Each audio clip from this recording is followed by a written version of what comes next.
जय हिंद साथियों, स्वागत है आप सभी का हमारे YouTube channel JKS science study में।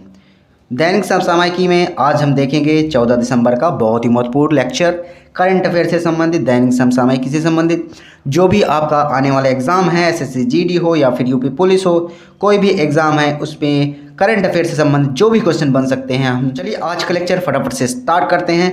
जो भी आपका डाउट है आप कमेंट में ज़रूर बता सकते हैं। इसकी PDF आप चाहते हैं तो लिंक डिस्क्रिप्शन में है, टेलीग्राम में जुड़कर वहां से आप फ्री में इसकी PDF ले सकते हैं और मुझे इंस्टाग्राम में भी फॉलो कर सकते हैं, लिंक डिस्क्रिप्शन में आपको मिल जाएगी। चलिए शुरू करते हैं आज का वीडियो। फटाफट से वीडियो को लाइक कर दीजिएगा, चैनल को सब्सक्राइब करके बेल आइकन भी प्रेस कर दीजिए। आने वाली वीडियो आपके लिए बहुत ही महत्वपूर्ण साबित होगी, इनके इंपॉर्टेंट पॉइंट भी बताते जाऊँगा, उनको भी आपको नोट डाउन करते जाना है। चलिए फटाफट से पहला क्वेश्चन देखते हैं। पहला क्वेश्चन है, दिसंबर 2022 में किस अरब देश ने चंद्र अंतरिक्ष यान लॉन्च किया है? आपका करेक्ट आंसर क्या हो जाएगा? संयुक्त राज्य अमीरात, UAE। चंद्रयान अभियान, ठीक है, आपको ध्यान, अरब देश ने चंद्र अंतरिक्ष यान लॉन्च किया है, तो आपका राइट आंसर क्या है? संयुक्त अरब अमीरात। अब यहाँ पर क्या क्या पॉइंट आपको याद रखना चाहिए, किसके द्वारा लॉन्च किया गया है और किस स्पेस एजेंसी के द्वारा लॉन्च किया गया और वह स्पेस एजेंसी कहाँ की है, उसके भी बारे में हम यहाँ पर देख लेते हैं। और किस दिन इसको लॉन्च किया गया वो भी आपको मैं बता देता हूँ। चलिए फटाफट से नोट कर लीजिए। 11 दिसंबर, कब? 11 दिसंबर को इसको लॉन्च किया गया था। कहाँ से लॉन्च किया गया था ये आपको ध्यान रखना है। SpaceX एजेंसी फाल्कन 9 के द्वारा, जो अरब की पहली निर्मित चंद्रयान अंतरिक्ष यान है, ठीक है, आपको ध्यान रखना है। कहाँ से लॉन्च की गई? स्पेस फोर्स स्टेशन से, ठीक है, ये आपको ध्यान रखना है। यहाँ पर एक पॉइंट और याद रखना है कि यह अरब की पहली निर्मित चंद्र अंतरिक्ष यान, आपको ध्यान रखना है, ठीक है।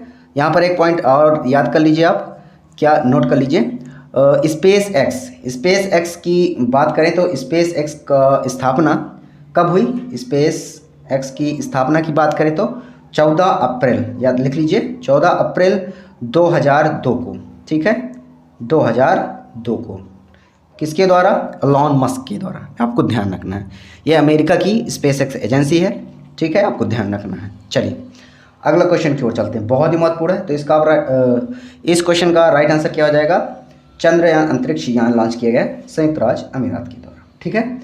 चलिए अगला क्वेश्चन बहुत ही महत्वपूर्ण है, नोट करते जाइएगा दोस्तों। चलिए अगला है, रेल मंत्री अश्विनी वैष्णव ने किस पहल के तहत एक नई ट्रेन काशी तमिल संगमम घोषणा की है? तो आपका राइट आंसर क्या हो जाएगा? आज़ादी का अमृत महोत्सव।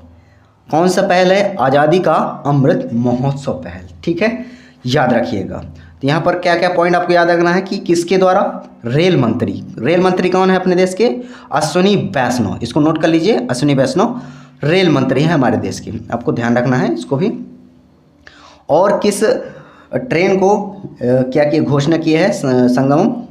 कौन सी ट्रेन है वो? काशी तमिल संगमम, ठीक है, इसको नोट कर लेना है आपको, महत्वपूर्ण है, आगे आपके एग्जाम्स में छप सकता है, आ सकता है, ठीक है। चलिए अगला क्वेश्चन की ओर चलते हैं, उसको नोट कर लीजिएगा। चलिए अगला क्वेश्चन है, फटाफट से देख लेते हैं। वर्ल्ड वॉच की एक टीम ने अरुणाचल प्रदेश में एक अभियान के दौरान एक नई प्रजाति की खोज की है। टीम ने पक्षी का नाम क्या रखा है? तो आपका राइट आंसर क्या है? ये रिपीट हो गया है, पिछले लेक्चर में मैंने इसको बताया था, ठीक है, आप पिछले लेक्चर जाकर देख सकते हैं। इसका आंसर क्या हो जाएगा? लिशु ब्रेनबबर, ठीक है, लिशु ब्रेनबबर ये पक्षी है एक प्रकार की, जिन्होंने अरुणाचल प्रदेश के जो एक अभियान चलाया गया था उसमें एक नई प्रजाति की खोज की गई थी, ठीक है, बर्ड वॉचर्स की एक टीम के द्वारा, ठीक है, आपको ध्यान रखना है, बहुत ही महत्वपूर्ण है, नोट कर लीजिएगा। अगला, यूनिसेफ दिवस की थीम क्या है? इस बार की जो थीम है 2022 की क्या है? आपका राइट आंसर क्या है? All girls deserve better, the world deserve better, ये इस वर्ष की थीम है यूनिसेफ की। यूनिसेफ का फुल फॉर्म क्या होता है? यूनाइटेड नेशनल चिल्ड्रंस फंड, एक प्रकार की फंड है जिसमें ये फंड इकट्ठा किया जाता है, आपको ध्यान रखना है। तो इसमें अभियान पे एक थीम जो चलाई गई है इस बार की, girls deserve better, the world deserve better, ये इस बार की थीम रखी गई, ये आपको ध्यान रखना है, ठीक है। चलिए अगला क्वेश्चन की ओर चलते हैं, नोट कर लीजिएगा। अगला है, किस राज्य के मुख्यमंत्री ने अलुवा में स्थित एक बीज फॉर्म को देश का पहला कार्बन न्यूट्रल फॉर्म घोषित किया है? आपका करेक्ट आंसर है केरल, किस राज्य में मुख्यमंत्री ने इस बीच फॉर्म को देश का पहला कार्बन न्यूट्रल घोषित किया है? केरल राज्य करेक्ट आंसर आपका हो जाएगा। ठीक है, केरल की बात करें तो यहाँ के मुख्यमंत्री कौन है? लिख लीजिए पिनराई विजयन। ठीक है, इसको लिख लीजिए, आपको एग्जाम्स में पूछा जा सकता है, लिख लीजिएगा पिनराई विजयन। ठीक है, केरल के मुख्यमंत्री हैं, आपको ध्यान रखना है। तो ये पहला कार्बन न्यूट्रल फॉर्म घोषित किया गया है केरल में। ठीक है, आपको ध्यान रखना है। चलिए अगला क्वेश्चन की ओर चलते हैं, बहुत ही महत्वपूर्ण है, नोट कर लेना है। अगला है, भारत सरकार का कौन सा मंत्रालय 2022 के लिए काशी तमिल संगम का आयोजन कर रहा है? आपका राइट आंसर है शिक्षा मंत्रालय। कौन सा मंत्रालय? शिक्षा मंत्रालय के द्वारा यह काशी तमिल संगम का आयोजन किया जा रहा है। बात करें शिक्षा मंत्री की तो कौन है? धर्मेंद्र प्रधान। कौन है? धर्मेंद्र प्रधान। लिख लीजिए धर्मेंद्र प्रधान लिख लीजिए, आपसे पूछा जा सकता है धर्मेंद्र प्रधान कौन है, ये क्वेश्चन बन सकता है। और कहाँ पर किया जा रहा है? काशी में। ठीक है, इसका आयोजन कहाँ किया जा रहा है? काशी में, काशी तमिल संगम का। और किसका किया जा रहा है? काशी तमिल संगम का, आपको ध्यान रखना है। कब से कब तक? डेट भी लिख लीजिए, 16 से 19 दिसंबर, हाल ही में 16 से 19 दिसंबर 2022 को इसका आयोजन किया जा रहा है। ठीक है, किसके द्वारा? शिक्षा मंत्रालय के द्वारा। ठीक है, आपको ध्यान रखना है। और शिक्षा मंत्री हमारे कौन है? धर्मेंद्र प्रधान जी हैं, ये भी लिख लीजिएगा। चलिए अगला क्वेश्चन की ओर चलते, बहुत ही महत्वपूर्ण है, फटाफट से नोट करते जाइएगा। अगला है, प्रधानमंत्री नरेंद्र मोदी ने किस राज्य को मोपा अंतर्राष्ट्रीय हवाई अड्डा समर्पित किया है? आपका करेक्ट आंसर गोवा हो जाएगा। ठीक है, गोवा को प्रधानमंत्री मोदी जी ने मोपा अंतर्राष्ट्रीय हवाई अड्डा समर्पित किया है, उद्घाटन किया है, आपको ध्यान रखना है। हमारे जो वर्तमान में प्रधानमंत्री हैं नरेंद्र मोदी जी के द्वारा। ठीक है, आपको ध्यान रखना है।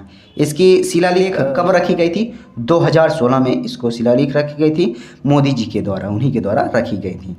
ठीक है, आपको ध्यान रखना है। चलिए अगले क्वेश्चन की ओर चलते हैं, बहुत ही महत्वपूर्ण है, फटाफट से नोट करते जाइएगा। अगला है, उस फुटबॉलर पत्रकार का नाम क्या था जो हाल ही में पास हुआ? वह द बेकहम एक्सपेरिमेंट 2009 पुस्तक के लेखक थे। उनका नाम क्या है? Grant wall. क्या नाम है? ग्रांट वॉल लेखक का नाम है, जो कि फुटबॉल पत्रकार भी हैं, आपको ध्यान रखना है। ठीक है, तो इन्होंने कौन सी पुस्तक लिखी है? The Beckham experiment 2009। ठीक है, आपको ध्यान रखना है, बहुत ही महत्वपूर्ण है, फटाफट से नोट कर लीजिएगा। तो आपका राइट आंसर क्या हो जाएगा? ग्रांट वॉल लेखक हैं, आपको ध्यान रखना है, फुटबॉल पत्रकार भी हैं। ठीक है, चलिए अगला क्वेश्चन, बहुत ही महत्वपूर्ण, फटाफट से नोट करती जाइए। अगला क्वेश्चन है, table tennis federation of India के अध्यक्ष के रूप में चुना गया, किसे चुना गया? मेघना अहलावत। किसे चुना गया? मेघना अहलावत। ये कौन है? ये है हरियाणा के जो मुख्यमंत्री हैं दुष्यंत चौटाला। कौन है? हरियाणा के जो मुख्यमंत्री हैं दुष्यंत चौटाला, उनकी क्या है? पत्नी हैं उनकी, एक सेकंड चौटाला। ठीक है, दुष्यंत चौटाला इनकी जो है पत्नी है, हरियाणा के जो मुख्यमंत्री हैं इनकी पत्नी हैं, उनको यह table tennis federation of India के अध्यक्ष के रूप में चुना गया। आपको ध्यान रखना है, कब चुना गया था? 5 दिसंबर 2022 को। ठीक है, नोट कर लीजिएगा, 5 दिसंबर 2022 को चुना गया था मेघना अहलावत को। ठीक है, आपको ध्यान रखना है। चलिए अगला क्वेश्चन की ओर चलते हैं, लास्ट क्वेश्चन है, बहुत ही महत्वपूर्ण, फटाफट से नोट कर लेना है। अगला है, हिमाचल प्रदेश के जो मुख्यमंत्री बने हैं नए, वो कौन बने हैं? सुखविंदर सिंह सुक्खू। ठीक है, आपको ध्यान रखना है, सुखविंदर सिंह सुक्खू हिमाचल प्रदेश के जो मुख्यमंत्री बने हैं, कांग्रेस पार्टी के हैं, आपको ध्यान रखना है।